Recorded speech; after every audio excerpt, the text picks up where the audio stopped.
యాదగిరిగుట్ట తెలంగాణ తిరుమలగా పేరుగాంచింది. గత ప్రభుత్వంలో ఆలయాన్ని అత్యద్భుతంగా ఆధునీకరించారు. ఈ పుణ్యక్షేత్రానికి ప్రపంచం నలుమూలల నుంచి భక్తులు వస్తారు. కానీ కాంగ్రెస్ ప్రభుత్వం యాదగిరిగుట్ట లక్ష్మీనరసింహస్వామి ఆలయంపై సీతకన్ను వేసిందనే వాదనలు వినిపిస్తున్నాయి. ఆలయానికి చాలా కాలం నుంచి ఫుల్ టైం ఎగ్జిక్యూటివ్ ఆఫీసర్ లేడు. 6 నెలల్లోనే 4 ఇన్ఛార్జీలు మారారు. ఎంతో ప్రఖ్యాతిగాంచిన గుట్ట ఆలయానికి పూర్తిస్థాయి అధికారిని ఎందుకు నియమించడం లేదు? యాదాద్రి అన్న యాదగిరి గుట్ట అన్న అక్కడ ఉండేది స్వయంభూ లక్ష్మీ నరసింహస్వామి వారు మాత్రమే. యాదగిరి గుట్ట లక్ష్మీ నరసింహస్వామికి తెలంగాణ తిరుమలగా ఎంతో ప్రఖ్యాతి ఉంది. దేశ విదేశాల నుంచి ఈ ఆలయానికి పెద్ద ఎత్తున భక్తులు వస్తూ ఉంటారు. ప్రత్యేక సమయాల్లో ఆలయంలో విపరీతమైన రద్దీ ఉంటుంది. ఆలయానికి ఆదాయం కూడా భారీగానే ఉంటుంది. ఇంతటి గొప్ప ఆలయానికి పూర్తి స్థాయి పాలనాధికారి లేరంటే ఎవ్వరూ నమ్మరు.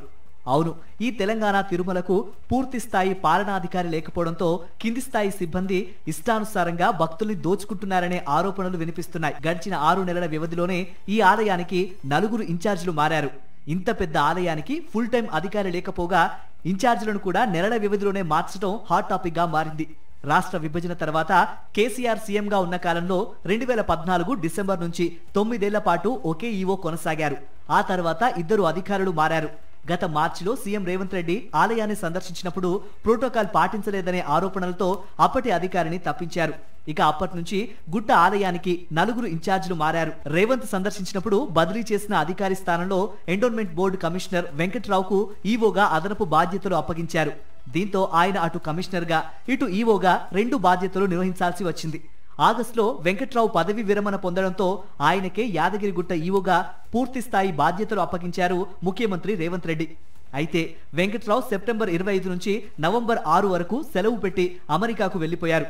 దీంతో ఆయన స్థానంలో ఒకరి తర్వాత మరొకరిని 3 ఇన్ఛార్జ్ ఈవోలుగా ప్రభుత్వం నియమించింది. ఇలా మాటి మాటికి ఈవోలను మార్చడం పట్ల విపక్షాలు తీవ్ర ఆగ్రహం వ్యక్తం చేస్తున్నాయి. ఎంతో పేరు ప్రఖ్యాతలున్న ఆధ్యాత్మిక కేంద్రానికి పూర్తి స్థాయి అధికారిని ఎందుకు నియమించడం లేదని ప్రశ్నిస్తున్నారు. దీనివల్ల భక్తులు ఎన్నో ఇబ్బందులు ఎదుర్కొంటున్నారని, పైగా ఆలయ సిబ్బందిపై ఎలాంటి నియంత్రణ లేకుండా ఇష్టారాజ్యంగా వ్యవహరిస్తున్నారని మండిపడుతున్నారు. అసలు ప్రభుత్వం యాదగిరిగుట్ట విషయంలో ఇలా ఎందుకు వ్యవహరిస్తోందని ప్రశ్నిస్తున్నారు. సరైన ఐఏఎస్ అధికారి లేరా? ఇంత పెద్ద దేవస్థానం నిర్వహించడానికి సరైన అధికారి లేక ఈరోజు వచ్చినటువంటి భక్తులు తీవ్ర ఇబ్బందులు ఎదుర్కొంటున్నారు. మొన్న ఇక్కడ ఉన్నటువంటి ఎస్సీ రామారావు ఆయన సస్పెండ్ అయినాక మరి 3 ఏళ్ళగా ప్రమోషన్ రాయటరు. ఆయన ప్రమోషన్ ఎట్లా వచ్చాను, ఎస్సీ ఎట్లా వచ్చినా మాకు అర్థం కాలే. వాళ్ళ నోట్ల కట్టతోటి పట్టుబడ్డాడు ఏసీబీ వాళ్లకు. దాంతోపాటు కొండపైనటువంటి డిఈఓ స్థాయి అధికారులు కూడా చెప్పా పెట్టకుండా విదేశాలకు ఇష్టానుసారం వాళ్ళు వెళ్ళి స్వామివారి కళ్యాణం పేరుతో అక్రమంగా డాలర్లు కూడబెట్టి ఇక్కడికి వచ్చి కోట్లకు పడగలెత్తున్నారు. గుట్టపై కాంట్రాక్టులను కేటాయించే అంశం నుంచి బిల్లుల మంజూరు వరకు కొందరు అధికారులు నిబంధనలకు పాతరేసి అందిన కాడికి దండుకుంటున్నారనే ఆరోపణలు గట్టిగా వినిపిస్తున్నాయి. ఇటీవల భారీగా లంచం తీసుకుంటూ ఏసీబీకి చిక్కిన అవినీతి తిమింగలం రామారావు లాంటి ఉదంతాలు కలకలం రేపుతున్నాయి.